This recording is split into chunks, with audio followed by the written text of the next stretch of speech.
كامل الفرقة التقنية لمحطة قسنطينة الجهوية. زين صباح الخير لكل الأحباء اللي راهم يتابعوا فينا في هذا الصباح اللي نقله لكم مباشرة من قسنطينة، هذه المدينة الأسطورية اللي حباها الله بجمال رباني فوق مستوى الكلام، وزادتها الأنشطة الثقافية المبرمجة على مستواها، سواء في إطار عاصمة الثقافة العربية أو حتى في إطار نشاطاتها يعني الاعتيادية والدورية. نشاطات مختلفة من أدب، شعر، طرب وموسيقى. وهذه المرة الموعد راح يكون مع أبو الفنون كما تفضلت محسن، المسرح اللي يعني تعود الجمهور القسنطيني على أبواب هذا الهيكل، هذا الصرح الثقافي يعني المحمي والمصنف، تعودوا به يشوفوا أبوابه مفتوحة على مدار السنة، دلالة على العروض المختلفة اللي يحتضنها، عروض مسرحية، مسرحيات يعني قيمة وبعضها شيقة، فكاهية، درامية، وان مان شو، مونولوج، ندوات، لقاءات. هذه المرة المسرح الجهوي لقسنطينة يفاجئنا بمولود جديد لاقى استحسان كل المهتمين، كل المثقفين، سواء في الأوساط القسنطينية أو حتى كل الولايات اللي تزور المسرح اللي يعتبر بحق قطب ومنارة ثقافية بالولاية. المزهر القسنطيني هو أول جمعية أنشئت بقسنطينة على يد الأديب الشهيد الروائي والبطل أحمد رضا حوحو. أحمد رضا حوحو يعود من خلال المزهر المسرحي، هذا النادي الذي أنشئ من طرف المسرح الجهوي لقسنطينة. وأسعد بالترحيب بالسيد محمد الزيلي مدير هذا الصرح الثقافي. أهلا بك أستاذ. أهلا وسهلا، صباح النور. مرحبا بك معنا. أهلا وسهلا، صباح النور وصباح الخير للمشاهدين الكرام. يعني في عجالة لو المزهر المسرحي. نعم، أولا المظهر المسرحي هو ارتباط بذاكرة المظهر القسنطيني مثل ما تفضلتي، الذي أنشئ عام 1949. طبعا لابد من خلق تواصل وربط الذاكرة الثقافية بجذورها، لهذا فضلنا أن يكون اسم هذا النادي نادي المظهر المسرحي. لماذا النادي؟ أنا يعني ومعظم المثقفين والمهتمين والإعلاميين يرون بأن المرحلة الحالية هي مرحلة النوادي الثقافية ومرحلة يعني الجمعيات ذات الحضور النخبوي، والتي تعطي للفعل الثقافي الحقيقي يعني مساحة كافية من الاهتمام، ربما في السنوات الماضية لأسباب لها مبرراتها كان الاهتمام بجوانب أخرى يعني اقتضتها تلك المرحلة وتطلبت أن تهتم بها لأسباب ثقافية سياسية. اليوم أعتقد يعني أنه من الضروري أن تجتمع النخب في فضاءات لمناقشة قضاياها، وعندما نقول قضاياها بمعنى قضايا المجتمع، قضايا الأمة، قضايا الثقافة الشخصية الوطنية، الحرية، الديمقراطية، إلى غير ذلك من وجهات نظر ثقافية. هذا المظهر الذي أعلنا عنه وعن تأسيسه يوم أمس في الحقيقة لقي تجاوب كبير، يعني وخاصة من طرف النخب على المستوى الوطني، يعني سواء على مستوى الفيسبوك أو على مستوى اليوم ما كتبته الصحافة الوطنية اليوم، يعني وما تناولته مختلف وسائل الإعلام يعني الإلكترونية.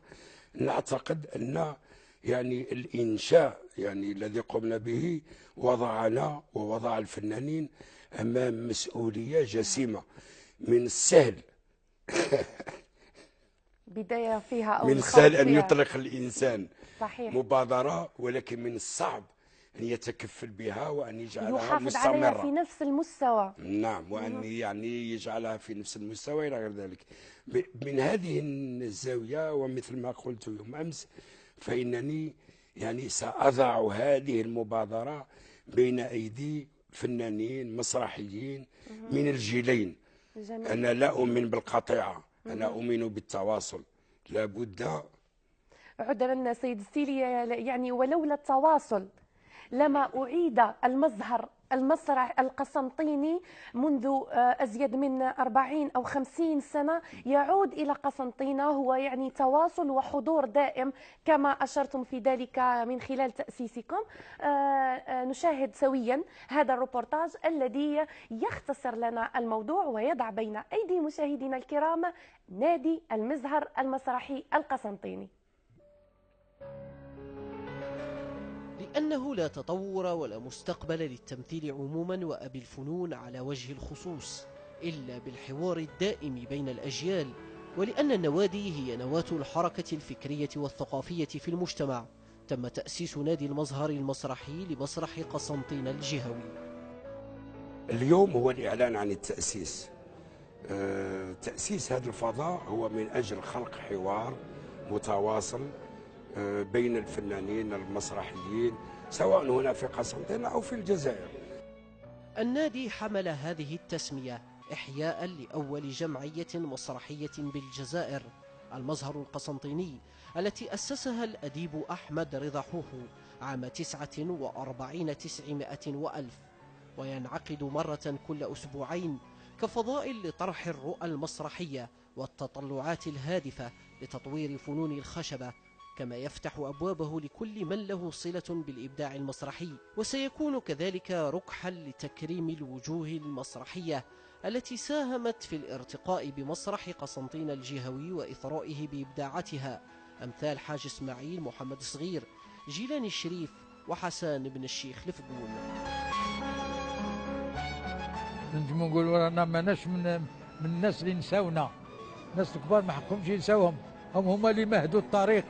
كانوا يقولوا القول كالبرق والأعمال كالمطر، فاجعل مقالك برقا صادق الخبر، ما صوتت في طريق الرتل مثنية إلا وشقت فيها على الأثر، واستخدم الفكرة في نفع الأنام ولا تصد عن وطن ربك من صغاري. هذا النادي هو اللي راح يكون همزة وصل ما بين كل الفنانين، فناني قسنطينة خاصة. نتمنى هذا النادي يكون فضاء للتواصل ما بين الفنانين، ما بين الكبار والصغار، لخاطر لو كان يبقى جيل وحده زعما هذا الجيل الجديد ما يلقاش تواصل مع الجيل اللي قبله ما راحش يروح بعيد. وان شاء الله في الايام الجايه ان شاء الله راح النادي هذا راح يزيد يكبر بابنائه، يكبر باطراء كثير من المواضيع، فانا ما نكون الا سعيد جدا وشكرا لكم. على أمل أن يكون هذا النادي نواة للرقي بواقع المسرح ببلادنا. شكرا للزميل جمال الدين قربوع على هذا الروبورتاج الذي اختصر افتتاح أو التأسيس لنادي المزهر القسنطيني. كما شاهدنا في الروبورتاج أستاذ، كان هناك في البداية تكريمات لوجوه مسرحية كبيرة لها باعها في هذا المجال في قسنطينة. النادي متواصل إن شاء الله. ماذا عن الوجوه الأخرى التي ستحظى بشرف التكريم؟ شكرا.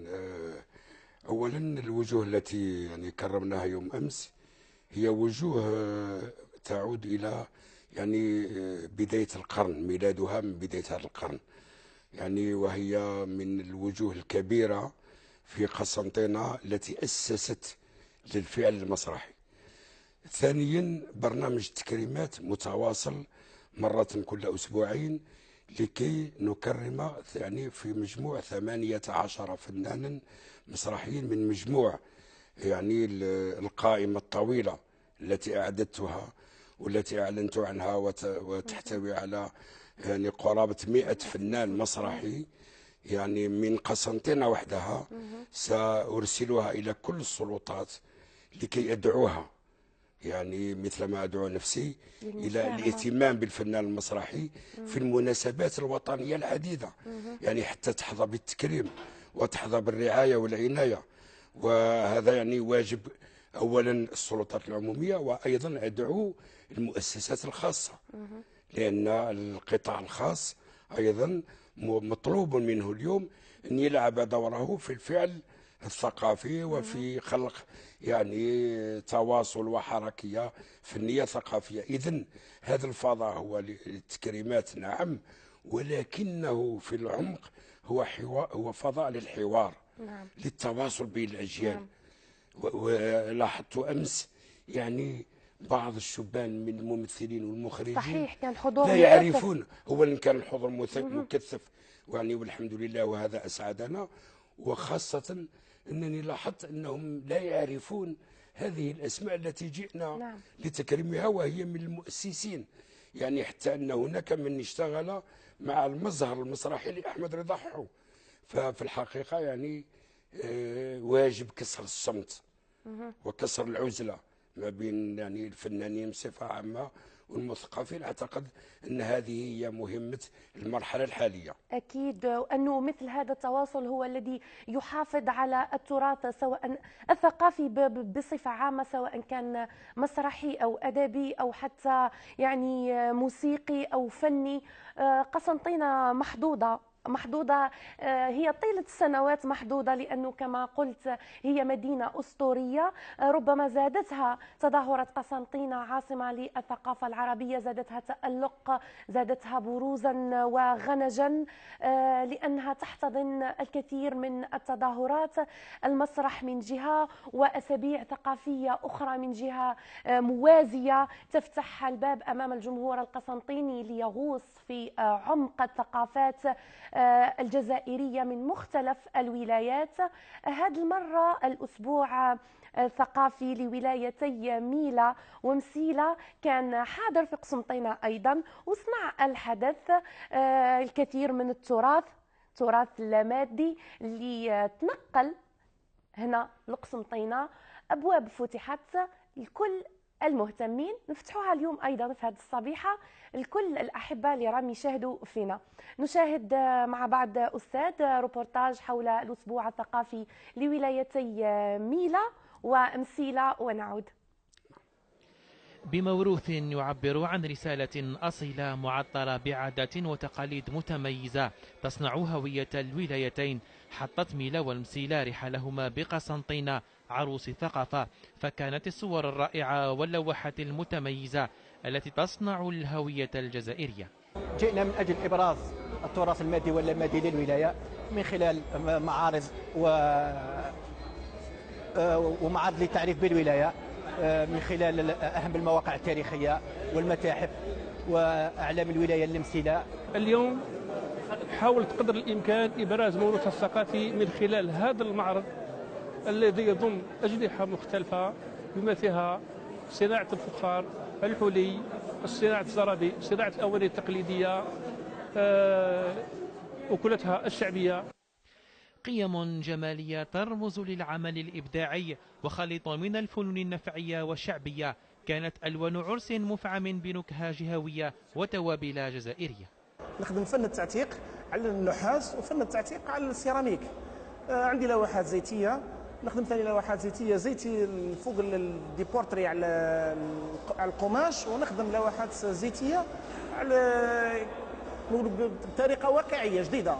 أنواع الزربية أنواع وأشكال، منها زربية المعاضيد مشهورة على مستوى ولاية المسيلة، منها زربية البوطالب، منها الوسادة، منها البرنوس، القشابية.